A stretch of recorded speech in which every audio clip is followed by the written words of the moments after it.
everyone, welcome to the 454th episode of Just Shoot It, a podcast about filmmaking, screenwriting, and directing. This episode is brought to you by patrons Reese Miles Thomas, Murad B. Eunice, and Paul Power. I'm Oren Kaplan. And I'm Matt Enlow. Today we've got Gigi Hawkins on the show. You might recognize her from the No Film School podcast, but she is also debuting a new film soon. She's taking her film, I Really Love My Husband, on the festival circuit as we speak. Our old editor, Noah, met her at Bravemaker Film Festival and said, hey, let's have Gigi on the show. And we said, good idea. Yeah, good idea, that was like Noah. 2 months ago. Finally, we got it together. Yeah. It's a long time. Maybe her new unpaid endorsement, which you should listen to, will help us schedule guests better. Is it? This is the first time I think where you and I both were like, oh, we're definitely going to do this. Like, there's plenty of times where it's like, oh, that's really interesting. And like, you know, we checked it out. But like this time, both of us, our eyes lit up. We're like, ooh, this sounds like a really good This is a solution to a problem we have been having. So yeah, it's really good. So fast forward to the end of the episode. It's great to have other podcasters on the show because they're very good at talking, which is really great. You can just like lean back and let it happen. And finding like nuggets of lessons, like learning lessons. Yeah, this is a really good conversation. And she comes from the corporate world. She used to work for Gimlet Media, which also I think both you and I were pretty fanboying out about. And she's had work at Tribeca, at Holly Shorts, at Dances with Film. Her new movie, I Really Love My Husband, has not premiered yet, which it's kind of rare for us to interview people pre-premiere. I think people tend to reach out when they have something to promote a little bit more overtly, but because of the personal connection, it made sense. Yeah, and she has screened her movie, even though it hasn't premiered, and it's kind of at a festival. And if you listen to the episode, you'll find out how and why and how it hasn't premiered yet. It has screened. This should be like a film school riddle. Riddle me this. The thing I loved about this conversation, outside of just like the normal enrichment of listening to a filmmaker speak, is that because of her corporate background, I think she had a little bit more objectivity about the creative process and creatives and our approach to business that I found really enlightening and also like understanding. Do you know what I mean? Like, I think kind of she reached across the aisle, so to speak, to shake hands, business and creativity together. And so it was a really awesome conversation. Yeah. And I did give you like a little jab during the conversation about how you're a story and you don't care about business, but that is 100% not true. Yeah, for sure. Otherwise, I'd be spiraling right now. Yeah. And so for our listeners that might not know this, you are very business-oriented, goal-oriented, and understand, obviously, not just like the money, but like how things work. And I just want to... I like you apologizing on the air. That's nice. Want to put that out there because we didn't really address it during the interview. No worries. Said Look, that. I think listeners at home know you and I are both sliding into great at everything, but also except playing roles, right? There's the Oren opinions and the Matt opinions. And I'm like the Laurel and you're like the Hardy. When I was in Canada, I bought my AirPod Pros with my per diem. And I was like, whoa, this is like what life can be like. I felt like I was doing something illegal. Yeah. Anyway, enough about per diem. If you're sitting on some per diem, why don't you throw a couple of those bucks, maybe even a C note, into the patreon.com/justshootitpod. Yeah, when we're traveling all the way to your preferred podcasting app, we deserve a per diem. Maybe $1 a month, $4 a month, $800 a month would be so funny. If someone did that, that would be hilarious. It would be really funny. Yeah. So check it out. Patreon.com/justshootitpod. It's what helps us pay for this episode. It's what helps us pay all our guests, except for Gigi. She said she'd do it for free. Just kidding. We've never paid a guest before. But check it out. Patreon.com/justshootitpod. Before we get into the rest of the episode, I wanted to ask you about Magic Mind. You've been using it. I have not used it yet. They contacted us a little bit ago, and I'm kind of dying to know what your experience is. And I got to admit, like, I've heard about it on Jordan Brady's podcast a ton, and I was like, you know how it is. I'm always just like very skeptical of like sponsors and people like that. But then our producer, Tyler Smalls, was like, you guys should work with Magic Mind. I've been taking it. And I'm like, and you honestly feel a difference? He's like, I think so. He's like, I was like, what's the difference? He's like, I feel like my mind's clear, all this stuff. So obviously it's something I want to do. I've been traveling, so I have not had a chance to take it yet. If you are watching this on YouTube, you can see that I am in my... I'll call it a home studio and not a garage. And Oren, you are in Hawaii, Aloha, standing in a hotel bedroom. Yeah. The fan behind me. You didn't actually even consider that I would be on video right now. Yeah, that's why I said it. So I was like, oh, so you tuck in a double chin. What? It's not a double chin. It's a filter I'm using. Yeah, so the same boat. I'm a skeptic too.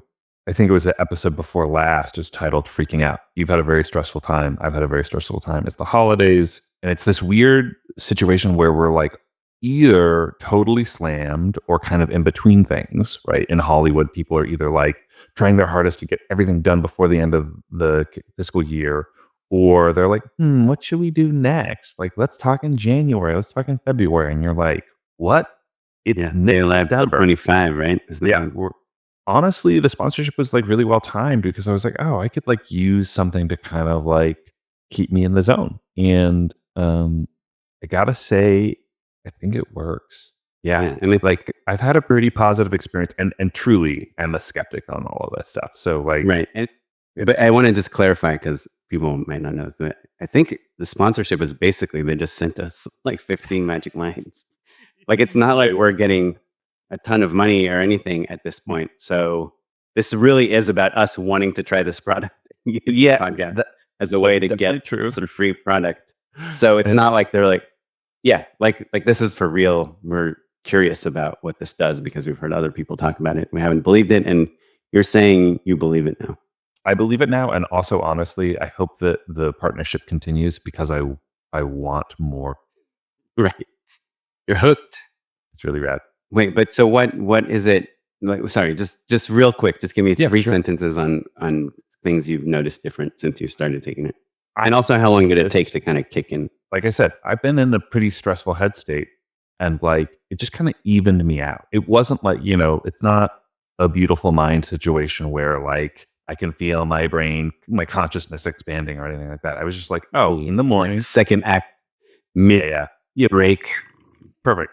Oh, it's just kind of like it's a little easier to kind of focus up and drop in and like just kind of, like I said, evens me out. I'm drinking less coffee. That's a hard fact. I'm also sleeping a little bit more. So that's like kind of part of the combination, I think, of just like, okay, I want to like, if I've got this time, I want to maximize just like being in a creative state. And this is part of that routine. So like, it just kind of was like, oh, it's part of my ritual now. It's really straightforward. I feel mellow. I feel focused. It's not like the jittery high of coffee sometimes that I love also, right? So like this kind of like the more the non-jittery high of ashwagandha. Yeah, exactly. And whatever that is, Bane stuff. Yeah, so it's like a mixture of like mushrooms and nootropics. I don't know, vitamins, stuff. Yeah. Stuff. I'm down. I'm gonna save this for our next episode about traveling in Thailand, but my wife did give me probiotics. And spoiler alert, this was the first time I've got on an international trip in like the last like 10 years where I did not get sick. Yeah. So I think, who knows if it's that, but I do believe like if you treat your body right and kind of put some healthy stuff in it, it will help you in the long run. Yeah. So I said it here first, folks. I invented. Well, like healthy. If you want to give it a shot, if you want to keep us on our magic mind, I will call it a journey. Why not? So you have a limited time offer you can use now that gets you up to 48% off your first subscription or 20% off a one-time purchase with code SHOOTIT at checkout. You can claim it at magicmind.com/shootit. I will. I might. Is it dumb if I go buy more? No, I feel like you're going to. So just do it. And then hopefully we'll keep sponsoring us and then we'll get half free, half sponsored. Who knows? Anyhow, let's get on with the rest of the show.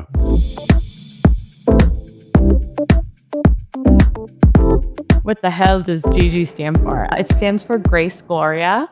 Oh, I was named after 2 grandmas. And yeah, it was a nickname growing up. And then I kind of like reclaimed it doing improv in my 20s. And then when I started to like really dig into filmmaking after, having a corporate career for a decade, I was like, Grace sounds pretty feminine and my stuff has a little more bite to it. And I was like, GG Hawkins, JJ Abram. And then I just like fully leaned into it. And now like takes me out of it when people say Grace. Yeah. Yeah. That's me. That's cool. Yeah. Actually, awesome. JJ Adler has the same story, I think. Really? I have to meet similar. him. Yeah. Oh, him is a her. Her. I have to meet her. I'm so sorry. Yeah, she is, it's really amazing commercial director. And she when she was starting out, she didn't want people to know that she was a woman necessarily. And so, she changed her name to JJ. And I think JJ Abrams was part of the inspiration for that too. Hell yeah. JJ Abrams just like speaking to all of us. But it's true. I mean, like I think it's a little bit easier to navigate this space if people just assume you're a man. Yeah, that's my hot take. Yeah, very hot. Well, so you made a movie. Yeah, I made a movie. I feel like I sort of embraced the ethos of just shoot it, because I started writing the movie in June of 2023 and I shot the movie in October. And one of us really jealous right now. And it's not me. Wait, why? Say more. Well, Matt doesn't like talking about it. No, I do. I think the reason being, I've had a handful of features that it's a common tale, need enough money that I can't just go shoot it, right? Yeah. And so I've been in packaging and casting limbo for longer than I would like. But maybe as long as everyone expected, right? The real sledgehammer to the face is that Matt and I had a bet 2 years ago that I don't know what kind of cruel motivation I had. I bet him, he was having a kid and he just bought a house, which I had gone through both those things. And I said, just as like a know-it-all asshole, I was like, there's no way you're going to have a kid, buy a house and make a movie in the same year. Yeah. And Matt was like, I bet you I will. And then we made a bet. And not only did Matt lose for that $100. Bet, yes, but in the meantime, he hasn't made his movie yet, but he's made a different movie in the process of still not making this movie. He did just shoot a movie, a feature. Okay, that's something. That he produced. That's true. That his wife directed. That order is slightly out of order. I released a movie in that time, but I think we had shot up prior to the bet. I feel like I listened to an episode where you were your wife was on the podcast and you guys were talking about making the movie. Well, it is kind of crazy how you're like, I made this movie years ago and now it's out in the world. And you're like, that was like a different life. That was a lifetime ago. I have a baby. I own a house now. And it was also pre-pandemic. We shot up the winter before everything shut down. Yes. So we were in post during that whole time, which was kind of nice. Yeah. That actually is like I think a pretty special time to be in post. Like I learned how to edit it when during the shutdown, and I'm like, how the hell did I ever direct anything without knowing how to edit? And that was like would probably have never happened had I not been giving yourself exactly. Well, I do want to like take this challenge and put it on myself, which is like have a baby and make a movie. And I'm gonna leave out the house buying part because that seems really far off. Maybe redecorate a room. Yes. Redecorate a room, have a baby. Like how badass is it to be pregnant and directing? Yes. So that's my goal. That's my goal. Yeah. Well, until like literally my wife was on her phone, like with the PR agent. We released the movie the day before our daughter was born. So like literally finish she's like one project. She's doing press another. like in between contractions. That's not wow. That's amazing. So which is very hardcore. Yes. And also, space it out a little bit. That's what I would recommend. But also they don't tell you these contractions in the beginning. They're like once every like 2 hours. It's not yes. You can do a lot of coverage. I've done some of my best work between contractions. I think this might be classic mansplaining, or this might be like textbook. No, it's let me explain how contractions aren't that bad. Or listen, you guys have had more contractions in your life than I have. So. Exactly. There's I think a lot of couples that are about to have a baby don't know nearly. I think the women that are about to have a baby don't know as much as many partners of women who have had babies because you've gone through the whole thing. Sure. Like I hope this isn't TMI, but like this whole like water breaking thing, that you see it in movies all the time, and then everyone tells you, oh, that's just a movie thing. It doesn't actually happen. Yeah. And then it actually happened, at least for us. So it's like all these things that and obviously my wife knows way more about it than I do, but I felt like we were learning a lot of things together that neither her nor I knew like a couple months before. So it sounds like we're allowed making a to talk first about feature. Yeah. It's exactly like having a dog. It's exactly the exact same thing. Yeah, equally challenging. And much easier than making a movie. Yeah. Yes. Oh, that is something that resonates. This guy posted on Instagram and was like, I'm opening a business, and everyone's like, this is like a NA beer and liqueur, like non-alcoholic drinks in Eagle Rock.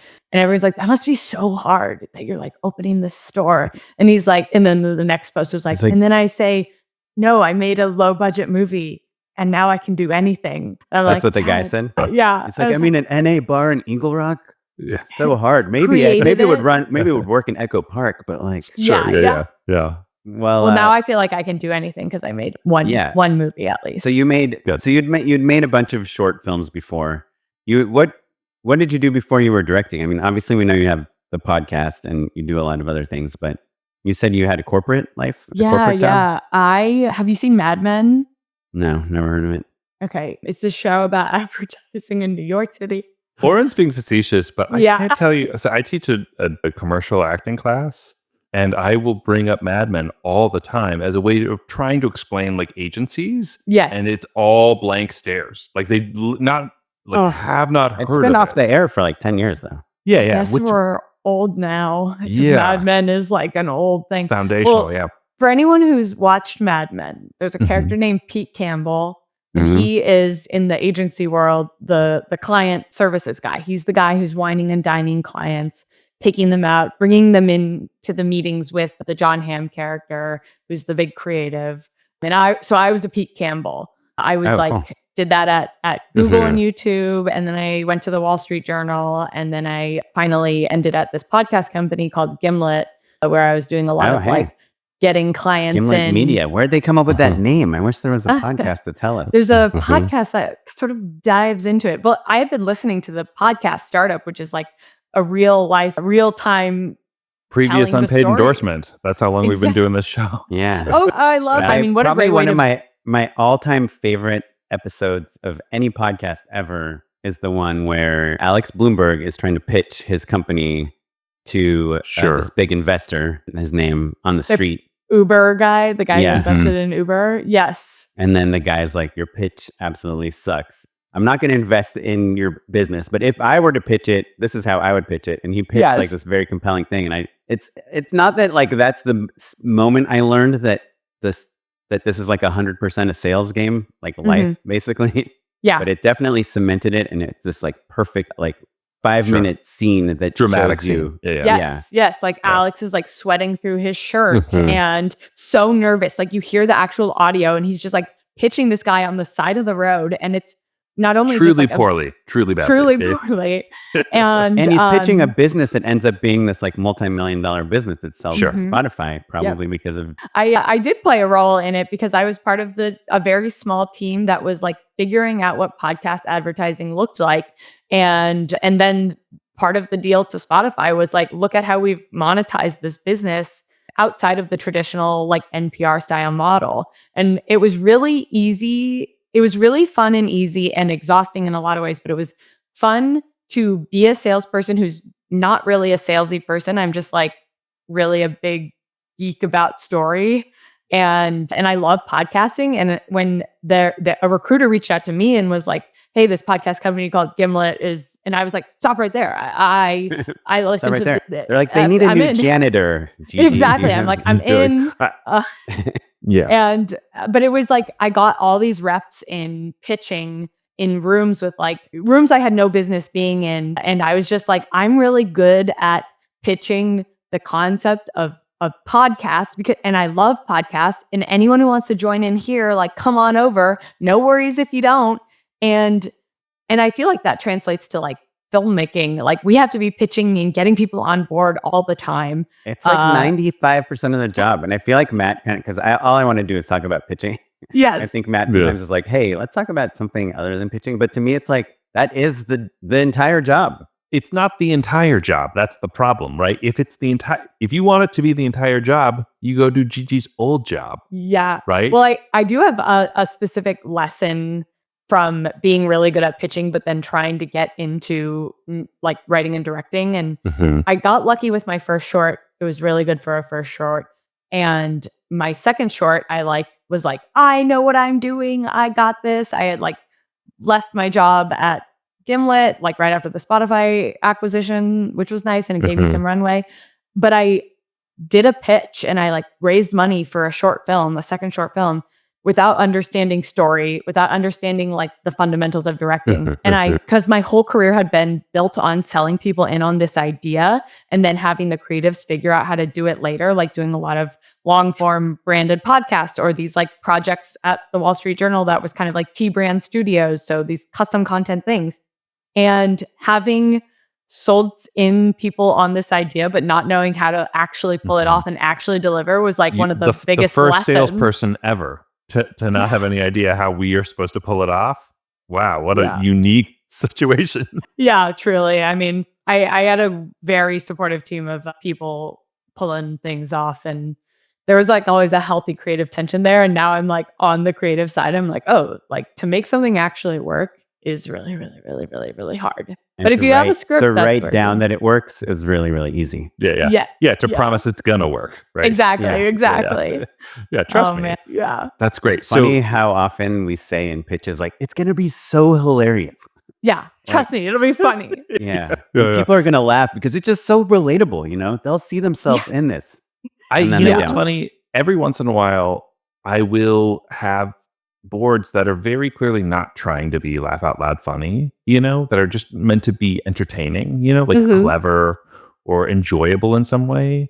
And I've had a 50-50 success rate on calling that out. You're right, because it is a tonal question, right? Like, wait, can you clarify when you say boards? Do you mean like storyboards or pages in a presentation? No, I mean like a brief from an agency, basically, which often has storyboards in it, but not always. You know what I mean? Like, it's just kind of a general term for materials, I guess is maybe a cleaner way to say it. But so sometimes they think it's laugh out loud funny, and sometimes they don't, and you don't know what target they're aiming for. Certainly, there's been plenty of times where it's like, oh, you're aiming for something really funny, and like you're missing the mark. We can work on that. Yes. But every once in a while, it's like, oh, are you trying to just be like a little wry? Yeah. That's okay. That's good. Frankly, I like that better, honestly. Like, going for like big laughs is pretty tricky, you know? Yeah. Whereas just like general entertainment and tone, I think you can nail more or less. But so back to you, Gigi.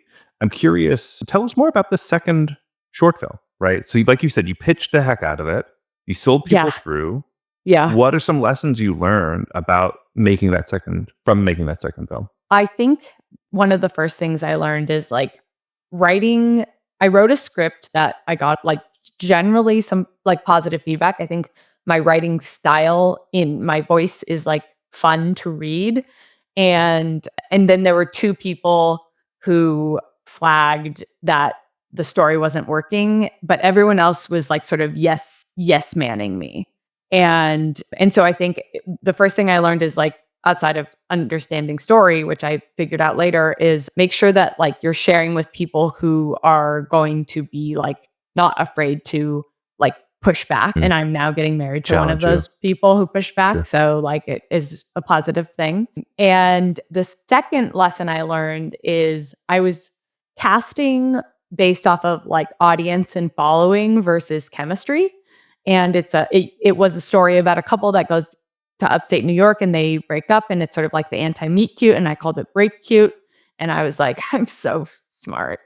And I cast these two great actors who were very talented, but not in person. And then the chemistry wasn't coming across on the screen. Mm-hmm. And that's a lesson. Did they meet on the day? Was it just they met when we were shooting 5 days, actually like Thanksgiving before the pandemic. So we're like all these things are popping up of me being in Saugerties, New York on my like Google Photos. It's like memories from 5 years ago. Sure. Yeah, and so that was really interesting. And I think I didn't understand so much that like the nuance of casting and having in my feature worked with a casting director, Alabama Blonde, that changed everything.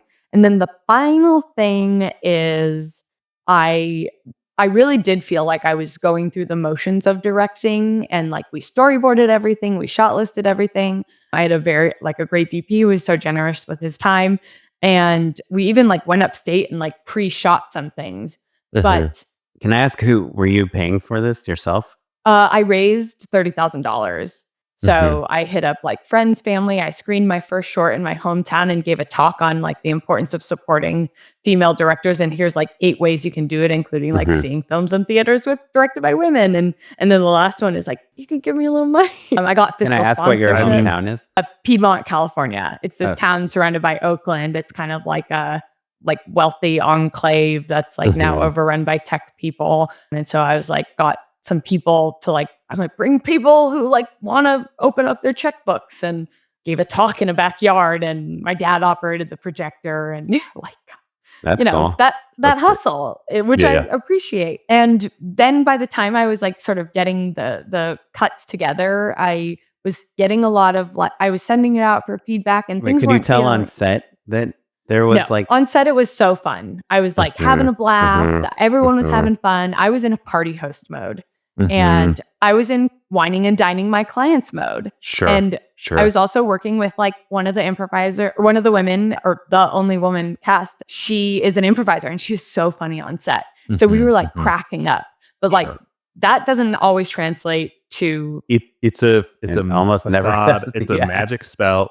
Oren and I disagree on how useful improv is for sure, but certainly we've all been in that moment where you're like, oh, the funniest thing happened on set. We had to ruin the take. It was so funny. And people were exploding with laughter. And that take never makes the cut. For sure. And you know what, Matt? I do want to say, I'm like pulling back a little bit. Like I've done it, my last few jobs, I've had some improvised lines make it into the edit. Yeah. If you're the type of improviser that is very self-aware, or meta, it like never works, right? Because it's it's like you're trying to make the crew laugh and your fellow That's not a actors yes laugh. and, right? Yes. Like that's a no but, right? Yeah, I think that's true. It's interesting in my feature, I did a lot of like improv workshopping while writing, and because the lead actress Madison Lannacy is like a very funny improviser, like has been on Harold and Maude for UCB, and like is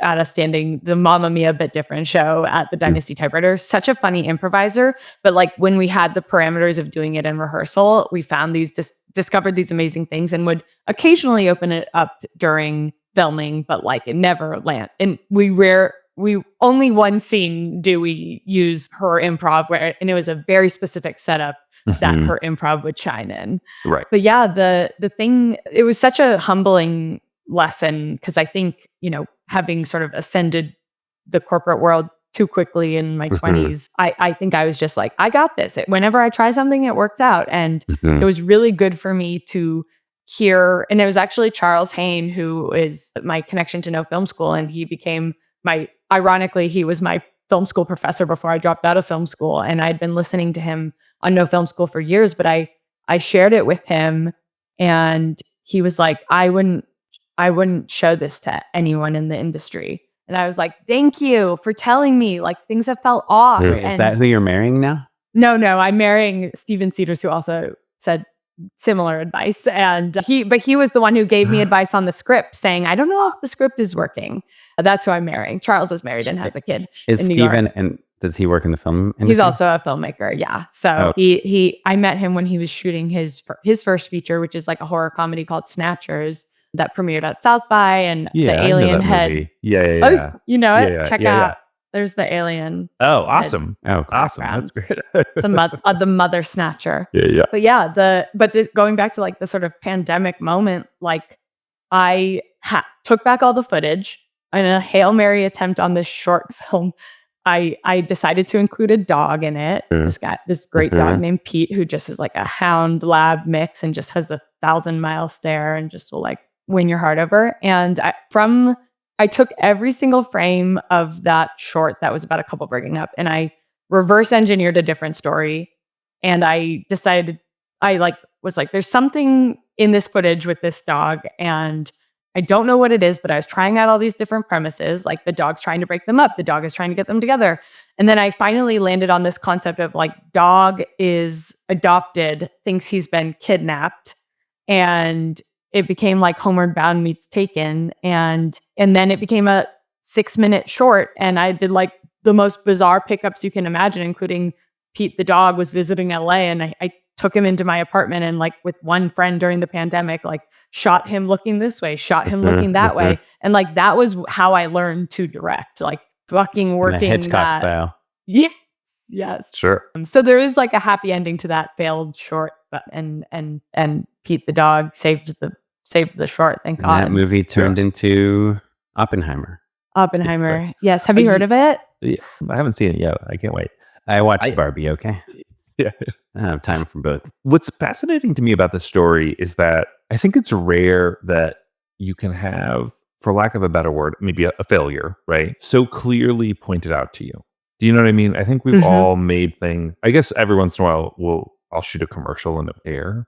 Same sort of thing, where it's like, hey, this is a hard like delineation where it's like you were aiming for something and you didn't hit the mark. But I think so often, especially with short films, you could miss the mark and like, you know, send it to a handful of festivals and maybe it gets into one or two or something like that. You put it online and like your friends and family watch and you don't have that clear indicator of like, hey, this needs to be reworked in a meaningful way, right? Yes. Well, Yeah, I think really interesting feedback that Gigi got was, I wouldn't show this to anyone in the industry, which is like, hey, you made a short, good job. Like people, maybe your friends and family or whatever will like it.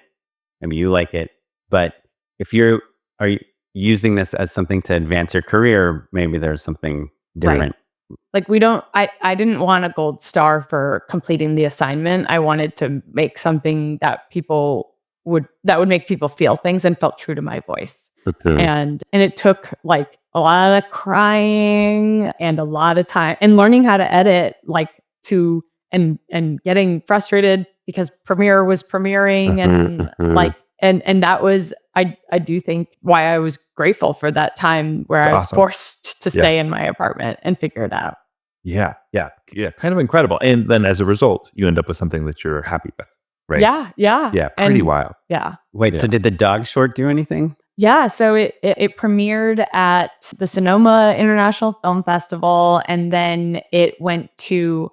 I'm mixing up my shorts right now. It had like a went to like 13 festivals, and it had this like little festival run that was really fun. And then it was like in the running for short of the week. I ended up like connecting with a programmer who like loved it, but it didn't make it all the way through. And I was like, I'm so glad you love it. And then here's how it ties to like every little thing matters. I was a semi-finalist at the Nantucket Film Festival screenwriting competition.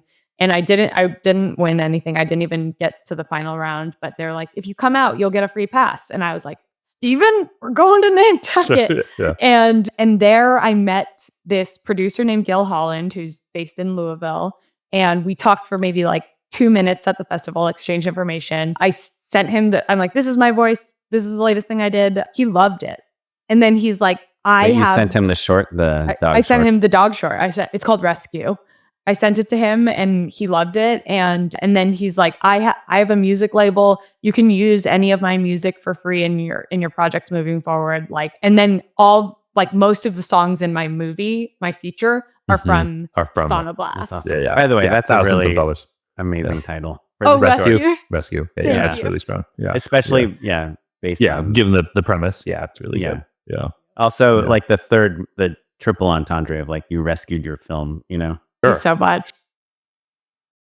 So you met Gil Holland. Yeah, and then like it was like that he loved the dog short, and then like that connection led to me getting like thousands of dollars worth of music that I would never have been able to afford on a micro budget film in my movie, like songs that I love. And it was because I like hustled on this thing and it opened a door that like is not I would have not expected it to. Right. Well, speaking of micro budget hustling, like I guess seeing, I think Matt, I first saw the trailer when we met you over email, and I've seen, some of the movie, and it does not feel micro. Like I think when we think micro budgets, like you shoot it in your hometown, at your grandparents' house on their ranch or whatever, and you hopefully get like an Alexa or something. But what's like your movie doesn't feel micro budget. Can you tell us a little bit about like, I guess, how it came to be and like how you pulled it off? Yeah. So the movie is sort of a White Lotus-y dark comedy about a couple that goes on their delayed honeymoon she's married to this golden boy people pleaser, and something happens on the plane ride over that switches something. And in a Hail Mary attempt to feel something in the relationship, she does everything but deal with it, including convincing her husband that they should seduce the rental host, who's this like expat free spirit who lives on this island in Panama where they're honeymooning. I took this class through the Gotham, formerly IFP, called Micro Budget Filmmaking. And it was like just 2 sessions. And the biggest takeaway I got from it was like, okay, what's like a superpower that you have, something you have access to, or a skill that you can bring to the table to make something, like use that to inform your story. And I had made this short called Yes Daddy, and it was the first thing that I didn't write, but I just directed. And I worked with the woman I mentioned, Madison Lannacy, who wrote it, and I had done some like Channel 101 sketches with her. She's just really funny, and we made a scripted podcast that also like went to Tribeca, and they played literally 30 seconds of it, and it was fine. But we got that laurel. Sure. Yeah, it's on the resume now. So to speak, right? Exactly. I hope that it's like in the intro bio, and then now the listener's like, what? Was that really even there? Great question, listener. And so I was like, okay, I love working with Madison and this team of people. My DP, Ryan Thomas, like there was just the editor, Christina O'Sullivan, like we had made Yes Daddy together. And then there were a couple other core people who I was like, if these people are on board, like I'm going to figure something else. And the other element is my stepdad lived on this island in Panama for 16 years. My brother was born in Panama. My grandparents like lived in Costa Rica, were there in the Peace Corps, going to grandma's house. This is the equivalent of like going to my hometown. Like this is like a special space that we had access to. And I was kind of like, we're going to do like a 25K mumblecore thing, and it'll just be me, a sound guy, these actors, and the DP and the producer. And we're going to figure it out and just like run and gun and steal it, everything. And we also had access to this location, which is like, but only through the end of the year because we were losing access to this house that we shot at. And so I was like, oh, well, like if I have access to this location, like we got to shoot this year before we lose it, because like there goes the superpower and the place where everyone can sleep. So I was like, okay guys, like, should we do it? Will you do it? And also just to say, there's something very different from a value proposition when you're talking to your crew.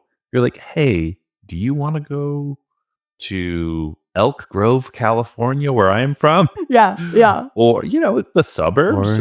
Or would you like to go to, yes, exactly, Panama. To an island in Panama? Yeah, and most people were like, I don't even know where Panama is besides the canal. Like, it was out there. It was like, and what was interesting is like, the people who I had worked with before were like, yes, including our first AC was just like, he didn't even ask if it was paid. He was like, I'm in. And then it was hard to get other people. Like, they were kind of like, not into it. And we ended up hiring locally too. And we had a local line producer based in Panama City, but our sound guy is from Panama, and he was great. And our key grip as well. But yeah, anyway, that's how it came to be. And then I had to write it and also raise money at the same time. So you knew you had this amazing location. And so you wrote a story that would take advantage of that location. So the superpower came first and the story came second. Yes. It was like, I have these actors and I have this location. Let's reverse engineer a story based off of that. Your husband now, are you married yet? Or is he still your We're fiance? getting married next summer. So hopefully it works out. Yeah. Like it works out. Hopefully we don't get rained out or, immediately I go to, I was like, I need to find a line producer to build the budget for my wedding. And literally, if you ever go to a producer's wedding, it is a different deal for sure. Yeah, you're not the first next person level. to think that. Yeah. So, but nothing will be harder than making a movie. So, and weddings a cakewalk. It's like 12 weddings. Now, obviously, I'm kind of joking, but kind of there does seem to be like a real poignancy and like subtlety to like the premise and the performances of your film, which is about this woman that is like not sure she loves the guy she married, right? That's why it's called I Really Love My Husband. And it's like, it's an ironic title. It's not a overly sincere title. Which the title took a long time to get to. We didn't get that title until like 9 months after I wrote the script, after we shot. It was called was called Mouth of the Bull, which is Mhm. the English translation of the location we were shooting. It was called An Island, which I was really into, but then everyone was like, what does that even mean? And then we It's also hard to Google, right? yeah, exactly. You just Google an exactly. island. Yeah. But One she of the- does. Isn't her first line of dialogue, or in her first monologue, she says, like, I swear I really love my husband. Well, Right. one of the fun facts behind the scenes is like that we shot that scene like 6 to 9 months later in my apartment because we were like, we need to ground this in her perspective. And I locked the interesting. entire movie except for the first like 12 minutes in February after wrapping shooting in October. But I was like, we need to figure out the beginning. Like it was taking a long time to get to the island. I have the tendency to like write people getting to places very Sure. beginning of things. And I should have learned from Break Cute that doesn't really work. It's a hard lesson And- to learn for sure. Yeah. And I actually think Madison pitched this idea because I was like, what, we need to figure out a way. And she's like, what if she like is at her wedding and calls her ex and says, I forgive you. And I love my husband. I really love my husband. And that immediately grounds us in who this person is. And we know the disconnect of like, oh, if you're calling your ex on your wedding day, like, Yeah. Yeah, Well, my favorite something's up. line is not like hers, it's his. And he says, wait, aren't you getting married today? yes. Yeah. And it's like, Yeah. she's like been caught red-handed. And It's like, also very clear exposition, right? That Yeah. feels naturalistic, right? Yes. Like Yeah. it's a joke. It also centers the audience and the everything. Yeah, it's great. and you're setting Yeah. up the tension. And it's Yeah. like, I mean, obviously another movie that does a great job of this is Get Out. You know, like that movie doesn't start with them arriving at the house. It starts with them anticipating this trip and like why they're doing it. And you use this other amazing device, I think, in the opening of the film that makes it, you have this really nicely shot opening scene, right? Like Alexa or whatever, kind of shallow depth of field, beautiful shots, beautiful lighting, high production value. And we know that this is about a woman and a man that she's marrying or about to marry or just married. And then we go into this montage of their experience together, all kind of found footage style, right? Mhm, mhm. So you get like all this scope. They went to this restaurant. They went to this. They were in bed. They were at this Yeah. place, at the airport, at the whatever. A year in a marriage, if Yeah. you will. And done in this kind of inexpensive way, but it gives so much scope. And we've already seen the high production value. So I feel like if you open the movie like that, you're like, oh, is this a cheap movie? You know?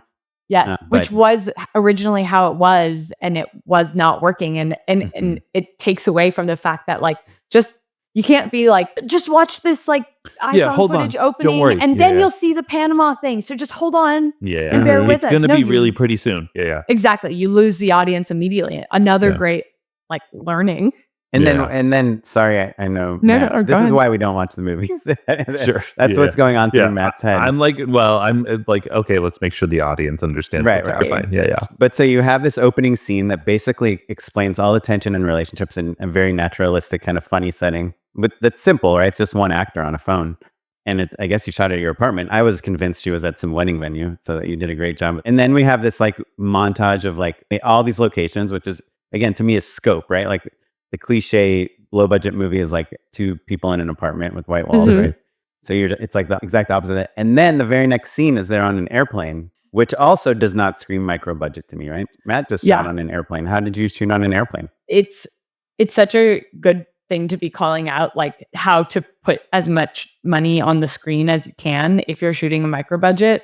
And I think it's like investing in a production designer, and the airplane itself it's this standing set in Anaheim that has like a Silver called- Dream Studios. That's the one. Did you shoot on that airplane? I did not. I have. Oh, I yeah. shot it as a train though, but Oh my that's gosh. fun. some green Yeah. screen. But I this love space that. has like, it's like a little backlot. There's like, I have shot the hospital a couple times, and I think maybe There's there's, a a jail. jail. Yeah. It was like you're- a 60s living room. Yeah. But It's you a filled it nightmare. with extras Yeah. too, right? Like how many extras did you Yeah, have? we I think we were allowed to have like 18 people bodies on set. And so like Oh, you'll because they see give you a different deal based on how many people. By the way, Yes. listeners, if you are anywhere near Southern California, this is like a great unpaid endorsement. Yeah. Is this stage, because they have, it's so affordable. yeah, you can shoot all these different locations that usually would be incredibly expensive. Yeah. Yeah. But So wait, like, you didn't shoot the Air? Oh no, you shot at Air Hollywood, which is I I shot- think I shot air Sorry. mock-ups. eyeshadow Oh, airline. yeah, which I think is much more so expensive. in terms than of budget, it's Silver like Dream. Silver Dream, and then there's also Latuna Canyon. I can't remember the name of the place, but there's a couple of standing set places that, like, if you shoot sketch comedy, you've been to all of these places a bunch, because it's like, okay, well, I need 6 locations in a single day because we're shooting 3 different things or whatever. But also Silver Dream Right. is like, if you have a small enough crew, you can shoot an airplane for like $2,000 or something. Yeah. Yeah. And Which is they have a incredible. vet's discount. So if you are a Oh, veteran, yeah. Oh, you if you're a can- veterinarian? like a No, you're a vet- veteran. veteran. Oh, It was great, and it added production value, and we were like very intentional about the lighting because did not want it to look fake. And one of the things that, like, from a sound design perspective, and we worked with C4 Studios as like a sort of soup to nuts sound post situation, like we really had to like make sure that it sounded like you were on an airplane because it was a very quiet set. But yeah, we called in all of our friends. My Nana and Poppy came. They're in the movie. Steven is in the movie. Like everyone sat in those seats, and we filled it up. Yeah, that's great. That it is funny because I think Silver Dream is one of those places where they are very specific about headcount in a way that I think is unique to them. So that it's kudos to you to figure out how to crew and also extra. I did see, one of the passengers was holding a boom mic. Yes. That was actually a creative choice and was in the script from day one. Oh, of course, yeah. Yeah, they don't call it Gold Dream Studios, okay? I want to go back a little bit actually to talk just a tiny bit more about the thought process of picking up that first scene, right? Because I think, we used to talk about it all the time, of that thing of like, I need an insert. You just like pick up, a 5D and shoot it real fast and it'll cut. We used to talk about like hands on doorknobs all the time, I feel like years ago. But I think that the pressure of shooting low budget is oftentimes speed. Right? Yeah. So like you alluded to like 12 days, 15 days, whatever the number is, like that's almost always faster than one would like to shoot a film. Yes. Right. So inevitably, you run into these challenges where it's like, if I had another scene here or there or whatever, but you shot in Panama. So you flew a whole crew out. And so that I can imagine that being intimidating. Right. Yeah. And you figured out a really clean way in. Was there ever apprehension about doing it in the first place? Like, how did you decide, no, we're going to pick something up and we're going to figure it out? I think having gone through the experience with Break Cute Turns Rescue, I knew that problems could be solved if you worked it enough. And the biggest problem we were getting in terms of feedback was not knowing whose story it was up front. And I think and it taking a while to get into the movie. And I was like, and then people are like, especially once you hit the midpoint, people are like, whoa, it's over already. Like, and so I was like, I know I need to hold off on locking it. And we actually, like, our editor had to go back to where she lives, which is she moved to Amsterdam, but she like came out on her own dime to work on this movie and like lived with, at one point we went and stayed at my parents' house in Santa Rosa because we didn't have housing in LA. And we like went to Camp Edit and edited it together for a month and a half. It was really fun. But Christina was going home and I just knew I didn't want to lock for the sake of locking. And I knew it was working after a certain point. And so I was like, I'm just going to wait and keep this first reel open.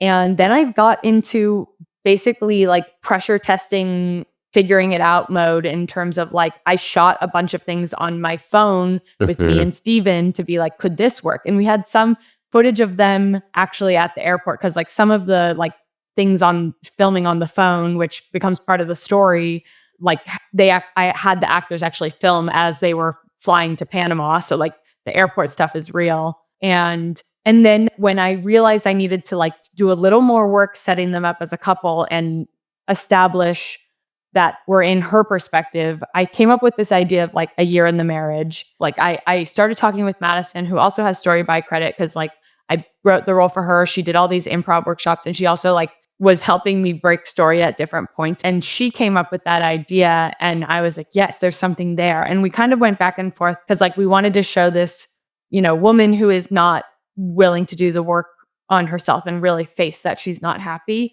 And I don't believe you can love anyone unless you can love yourself.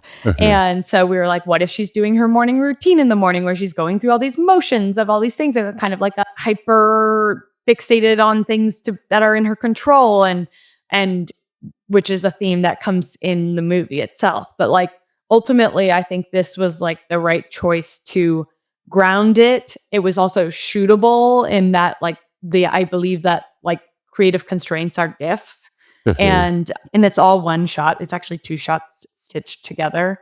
But yeah, and then we like, speaking of low budget, we like Ryan and Calvin, our DP and first AC, they were going to shoot a short that weekend, and they're like, if we can do it on a Friday, we'll tack it on.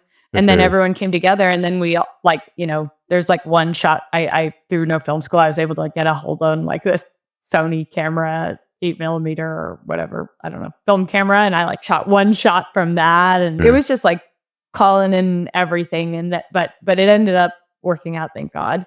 There's a risk, obviously, doing all this stuff and then still not feeling like the movie works, obviously. Yeah. In hindsight, you're like, yeah, it worked, Yeah. But you hear that all the time. Like these, like, Memento, the Christopher Nolan movie. Like there's all these kind of interstitial scenes where he's laying in bed and you see all the tattoos and stuff. And I think supposedly they didn't film those till like after they finished filming the movie. Like you always hear the structure of Memento was not discovered till post. Like that's what I learned recently. So somebody fact check that, but I'm pretty sure that that would be crazy. Yeah, it's like telling me that the Sixth Sense, M. Night didn't know that the kid was a ghost. I mean he didn't for many drafts though. He didn't for like 8 full drafts. Yeah, no, I was being kind of sarcastic. Yeah. Andrew Stanton, who wrote Finding Nemo, which is maybe a perfectly structured movie, right? Yes. Similar to Rescue. Similar to Rescue. Similar to Rescue. He, I think, coming out of the world of Pixar, where they board everything so thoroughly, you see the movie before you go into production, more or less, right? And I think that they probably will start certain sequences that they know they're going to keep, but for the most part, they test the hell out of everything. They test the hell out of it. So when he moved into live action, he was like a little dumbfounded that we didn't bake in a plan to do pickups, right? Yeah. Like shoot a bunch and then go back to do some more pickups later. So I believe in shooting your movie before you shoot your movie, which is what we did with Yes Daddy, which is kind of the spiritual prequel to this movie. We literally shot it on an iPhone and edited it together to be like, does every shot cut together? But what the equivalent of this, and given that we knew we would not be able to go back to Panama and do it again, was I rehearsed every critical scene with the actors. And so I knew, and like even recorded it, I knew where we needed to get to emotionally for the scenes and performances to work out. And it is a very character performance driven piece. Like you did that in LA with your actors. Yeah. And awesome. Sometimes I'd even be like, call up Madison and I'd be like, hey, I'm right. Like, can you riff on this monologue I wrote? And then I'd be like, I like how she said it here. And then I'd remember the intonations. And then of course I shot list and storyboarded everything and deployed plans for every critical scene at most scenes with Ryan before. But yeah, I think for something at this scale, and especially with like no quote unquote named talent, the thing that we can do is like make sure that the performances are going to be good and there. And that's half casting. I mean, like people who are good, because it's really hard to edit around not a strong performance. And then I think like rehearsing and being able to like developing it together. Yeah. I know. It would have sucked if like right the week before Panama, you're like, hey, bad news, Jenna Ortega is in. Sure. Thanks for helping. Which is what's hard, like I guess when you're writing, because like that sounds like a dream to call up the actor. Like, that's what Sean Baker did with what's her name, Madison. Honora. Yeah, Mikey Madsen. Mikey Madsen. Yeah, so he's good. like you. I'm thinking of you for this movie, and then they, he writes stuff and sends her scenes, and she gives her spin on it. And I love that process. I think it's so, especially an indie film where I think it's really brings performances to life and makes stories unique. I think of like, I was just talking with my manager about like Mild Ass and I just watched that. Oh, how it's so specific to the voice of the director. I don't know if she worked with the actor beforehand, but like there's a riffing element to it. And then the same thing with Nutcrackers, which is David Gordon Green's thing. He reverse engineered that movie. From Ben Stiller? No, from the four brothers, these four boys. It was like he went to visit his film school friend, and she now lives on a farm and has these four sons, and they like take care of the animals and do ballet. And he's like, I have to make something about these And kids. are the kids the actors? Yeah, they're non-actors. They're just like, Oh, really? watch this movie, guys. It's Have you coming out seen it? next week. Yeah, I saw it. I just watched the trailer yeah. like a few minutes ago. Yeah. It's so good. Yeah, It's so good. that's why you weren't paying attention to have this conversation. Just digging in. Yeah. I didn't. What's funny is I ass- didn't realize it was David Gordon Green. I love him. That's great. Yeah. It's I know, because you such a- see Ben Stiller and you don't think David Gordon Green, right? right, Sure. right. Yeah. But I And guess, it's like yeah. not a meet. I thought it was going to be like a Meet the Parents comedy, and it's not that. It's like tip quote David Gordon Green. He's like, it's like Bad News Bears in that it's like rough around the edges, and that like in low budget indie micro budget things that are made outside of the studio system. Like I think you need to lean into that if that's your sensibilities. Like trust that roughness is what's Is point. good. Yeah. for AI can't make that sure. roughness. Yeah. That's right. When you're That's right. hanging out with David Gordon Green, do you call him David Gigi? I should. I literally, poor guy. We did a no film school interview after he had a full day shooting on an Amazon show. I've never met him before. I was so jet lagged in that interview that I think I came off as like a drunk lady. And so I don't know. We'll see if DGG and GG ever come together again. Nice guy, super. Yeah. Super nice guy. No, super nice guy. And the movie's so good. That's awesome. I'm excited to see it. You know what I loved about My Old Ass? What? It's like an hour and 36 minutes. Ooh. Like that's can we make movies that length Yes. again? I will watch Yes. one every night if you can make What's a movie funny is that I was short. like, that's long. That feels long. But no. How long is your movie? 80 minutes. 1 hour, 19 minutes. I'm looking at it right now. Yeah. What's that? 80 that- minutes? 80 minutes. Somebody do the math. Check the math. Yeah, that's right. My Yeah, first that's it. movie, an hour and 48. I'm always aiming That's for it. like 90 to 100 minutes. That's the I sweet think spot. That Yeah. is, I think we need to just do a PSA right now. As people who are podcasting film people, we're putting this out there and you guys can sign if you agree with me. Mhm. Yeah. Less is more. 100%. Yeah. Period. Yeah. I walked out Yeah. of Wicked after 2.5 hours. There's still 10 minutes left. You can't wait to see what happens next. No, you got a whole other movie, buddy. Oh, yeah. Wicked Part 1. Oh, God. Nah, actually, I'm really Sorry. excited to see it. Are you seeing it because you have kids who want to see it, or were you trying to? Well, so our friends have a daughter who's having a birthday, and she rented out a movie theater to watch Sick. Wicked with all the friends. But Awesome. like, you ruined my fun. Like, I wanted to take my kids to watch Wicked. Now they're gonna go do this other thing. Now I have to go with all my guy buddies. Wait, you're not going to go to the movie? I'm gonna be out of town. Yeah, right. But I would have watched it like last night if I Yeah. I could have. Anyhow, these kids' birthday parties are ruining my plans with my kids. Yeah. Well, congrats on the film. What's Thanks, next? dude. We are submitted to festivals, and I saw on IMDb, by the way, that it says it's in post production. oh, what should it say? I don't know. Because have you premiered already? No. Oh, you haven't Uh, premiered yet. Oh, No, then I guess we are That's right. waiting for festivals. I am curious, though, as a well-spoken podcaster and as a person who had another career, I feel like you have like a different perspective and a level of objectivity that we don't see with first-time feature filmmakers very often, right? Thank you. And so, like we've talked to people who just don't have that lens. And so I'm curious, as you're entering the festival world and looking at distribution, how are you thinking about things differently than maybe other filmmakers that you've observed? I thank you for those kind words. I actually think that, let me think of how to answer this. Okay. One, we're working with the producers rep, this guy named Glenn Reynolds, who works with Sure. a lot of first-time Shout out. directors. Yep. Shout out. You guys know Glenn? Previous guest of the show, also distributed my movie. Yeah, it's great. Yes, Yeah. Glenn is. He just made 2 new clients thanks to this conversation. I hope Yeah. so. And can I And it tell doesn't hurt that you- he invented Reynolds Rep. But yeah, Yeah. go on. Yes, that's what he's been living off of.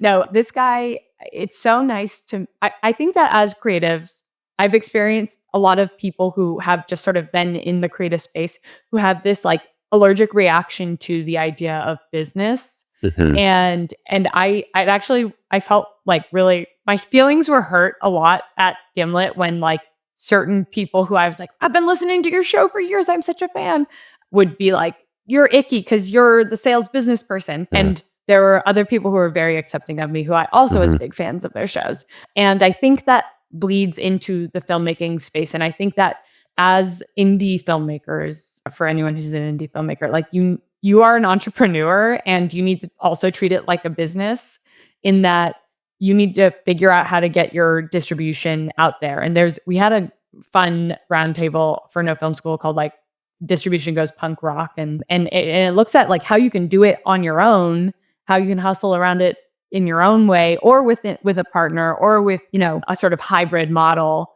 And I felt empowered by that conversation because I was like, there's more than one way to be getting your movie out there. I personally have been thinking a lot about like the marketing strategy in a way where it's like, how do we build buzz and hype around this movie in an unconventional way?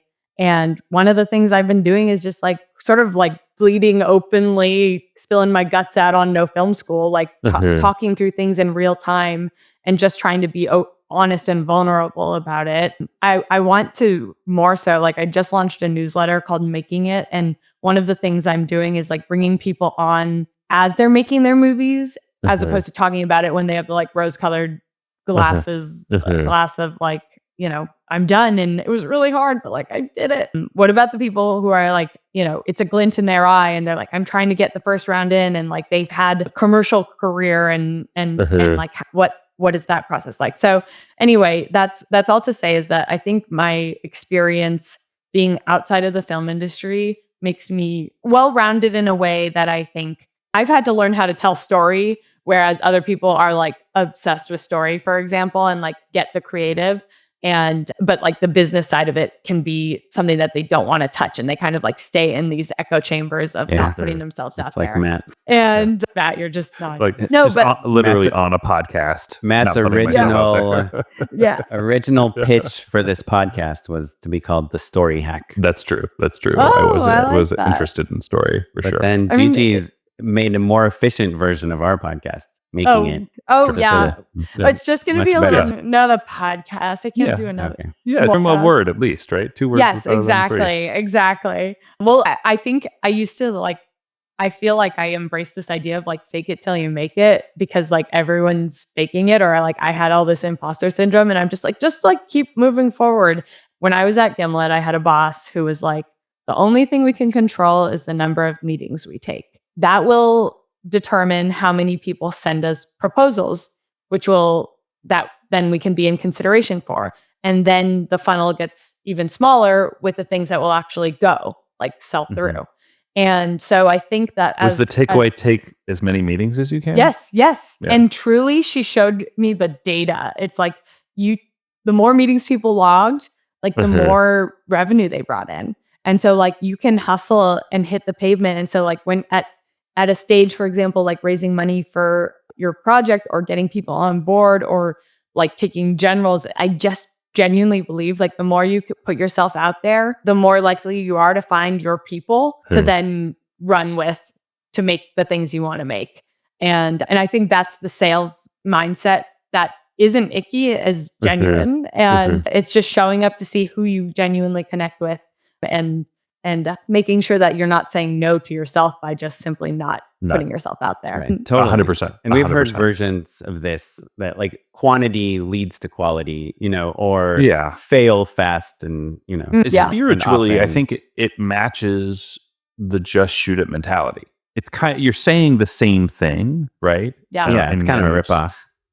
Yeah, I kind of got it from you guys. I saw you writing notes the first time anyone ever said it. Yeah. Well, that's perfect. Before we hop into endorsements, where can people tune in to learn more about you? You can literally tune into the No Film School podcast and you can hear my drunken hangover or layover. It's a layover. I wasn't drunk. DGGGG interview and interviews with like people who are, I'm sure there's a lot of overlap and we got to get you guys on our podcast too. No Film School for podcast. I'm at Lost in Graceland on Instagram and my newsletter's linked there called Making It. And what else? That's it. Oh, I think in the new year, I want to teach a class about the micro budget mindset. So like maybe a 2-day, like couple hours a day where it's like, okay, thinking about the intangible stuff, because you can take a class on production, but like, what do you do when like things fall apart? And what do you do when, you're 9 months into post-production and you feel alone and like you're moving through glue? Stuff like that. Yeah. So what do you It sounds like a eat? great business idea. Whenever I'm trying to come up with new businesses, I try to think, what would micro budget filmmakers spend money on? That's And such I a good cater question. to them. Anyone that's interviewed at least 400 people on a podcast is smart in my book. I'm knows at what like they're talking about. 200, so I'll We're halfway there. Thank you. Yeah. I'll come back and find you when I get to 400. And I'll Sure. be like, okay, I'm ready. Yeah. I just noticed in the opening credits, you guys mentioned Bravemaker, which is, I think, the company of our friend Tony Gapastioni, who's been on the podcast before. How were they involved? Tony and I met at Sundance, and he is just so briefly, but then we reconnected afterwards. He is just like really good vibes. And I feel really like immediately embraced by him and his community. But he has the Bravemaker Film Festival. He was like, do you want to screen a work in progress of your movie? And I was like, yes. So I went and I did a couple No Film School interviews there, including with like Ken Whittingham, who's like directed the second episode of The Office to Abbott Elementary, literally everything. And I got to screen almost locked cut of the movie. It was like the score was still being worked out, the sound design was still being worked out. And God, was that the boost I needed that I didn't even know I needed. I got to see it with the theater, with my community. And so shout out to Tony. And then like through Bravemaker, after that screening, they ended up like coming in and investing so we could like finish the movie. Awesome. It was incredible. And what's so awesome is Tony is like one of these filmmakers that just goes to Sundance every year. He does and go to we're Sundance like, every is year. it worth investing all that money and time and energy it takes to go to Sundance? Just to, he He does would have say a lot yes. of kids also. He's like, it's, Yeah. it's They a are real older vacation. though. His kids are teenagers, right? But you see the dividends, like you're saying, just like down the road, as long as you stay in the business. Yes. It doesn't work if you quit the business. I don't know. It's the connections are connections, actually. Yeah. Well, awesome. Do you have a minute to hang out with us and endorse something? Unpaid endorsements. So my unpaid endorsement is I got this pocket pouch for my laptop. It's called an Afterplug 2 pocket pouch. And essentially it's like a little piece of like nylon, like these little fabric pouches that you stick onto the backside of your laptop. And then they're the perfect size for like the small Samsung hard drives. And so because I'm on a job where it's really handy to have these guys. Yeah, those guys. Yeah. Like the sort of the hard drives that you would use for like, Blackmagic or like, those little shuttle drives, like the size of a stack of credit cards, basically. But I use it to sync Dropbox. I basically set my Dropbox to that drive so I can download the entirety of this huge project, 2 terabytes worth of data, and just have them effectively natively on my computer without filling up my computer otherwise. And it has been great. It's been like kind of a game changer for me because like when you're in the field and you need files natively and things are kind of constantly getting updated, I'm working on a live series right now. And so like graphics are coming in and out and, the interview footage, all this stuff is bouncing all over the place. And so I'm never like stressed out about my computer being full, basically. So yeah, like I said, Afterplug, the 2 pocket pouch for my laptop, it adheres to the back of the laptop and you just plug it straight in. It's great. I love that. Yeah. Gigi, what you got? My unpaid endorsement is the Notion calendar app. You download it for Mac and you can have it for your phone. And I have to do a lot of scheduling in my life. And one of the features on it is something where you can like share your availability and it will block it off on your calendar and then somebody can book via what's available. And Notion is a platform for project management. I'm dabbling in that. And when it's organized, it's beautiful. When it's not, it's overwhelming. And they're coming up with an email system that I'm trying to get onto the beta for. And I'm like not a tech person who tries to get onto betas for anything. But I think that speaks to how much I've enjoyed the Notion calendar management. It just is very intuitive. And so Notion calendar. Wait, so does it sync with your Google Calendar? Yes. And It your is like iCal and imports it. Exactly. Gotcha. Mm. Gotcha. Might And be does worth it, checking out. it's definitely worth checking out. Would you say it feels like kind of a Calendly competitor? It replaces Calendly. Yeah. I've used Calendly. This is just seamlessly integrated into the interface of the calendar you're already using. I wonder if it works across multiple users. Oren and Like I if are it could look at downloading Matt's it as we calendar and my speak. calendar. Yeah. Yeah. As a fellow podcaster, right? And making sure that everybody has time on their calendar in the same way. Pretty exciting. Yeah. Cool. Great one. Very Gigi. cool. Okay. I got a little hack. Do you guys get a lot of people emailing you, asking you if you can introduce them to someone else? They're like, oh, I know that you know this person or this company, or can you introduce me to this? Every once in a while, but no, not that much. Yeah, you're not a connector. That's not true. No, I'm just kidding. I'm literally saying it don't because know. it's not true. You are a Yeah, connector. sure. But sometimes, you just don't want to be like, hey, you should hire my friend Gigi for this thing because you don't know if Gigi is the right person for that. Hard to say. Yeah, sure. Yeah. Well, my move, which I think is pretty good, is to say, hey, I don't feel like that's the best way to introduce you, but maybe I can help you craft the email and you can tell them that you're friends with me and that I spoke nicely about them. So if like your friend wants to get a job at a production company or something and they're asking you for an intro and you don't feel super confident about giving the intro, you can just say like, hey, let me help you write an email to them. You can tell them that you're friends with me and that I spoke highly of them, and then It's very you're generous. kind of moving the responsibility for what happens with them to them as Mhm. opposed to you. It's like you're Have you vouching done as a this- friend. Have you done Yeah. this before? Yeah. Have people then been like, hey, Oren, what's Gigi's deal? Yeah, on occasion. And And then you can be honest and like, she was on my podcast. I thought her movie looked like a macro budget movie. And yeah, we have a lot of We friends haven't in worked common. together before. I guess But we've yeah, never worked sure. together before. Yeah. Yeah. Or I That's don't know really her what you're and- saying. Yeah. Yes. It's like we all vouch for people all the time when we have firsthand experience with them. But you're describing something where you know someone socially or just not as intimately, and it's harder to. Yeah, but Put them also forward. And I like, had one of those emails recently where somebody who I didn't really know was like, can you introduce me to your lawyer and co-producer on the movie? And so my email was like, I don't know this person that well. We met once at a festival. I don't know anything about their movie, but they've reached out asking if I can connect you. Do you no worries if you're too busy, but let me know if this sparks anything. And that's not the best way to be introduced. so that's I guess I'll just leave that with my endorsement of ways to be helpful without vouching for someone that you don't really know if they're the right fit or not. And not cutting them down either. Not saying I don't know if they're good or not, but just kind of helping empower them to make their own connections. I love that. That's it. Anyhow, if you guys have any ideas about things you like, you can email us at justshootitpod@gmail.com. You can find us across all social media at justshootitpod. I'm at okaplan on Instagram. And I'm at Mr. Matt Menlo. This episode was edited by Kevin O'Yang and additional producing by Tyler Small. And you're listening to music provided by the Free Music Archive and the artist Jahzzar. Thanks everyone. Thanks, everyone. Goodbye. Bye. Bye.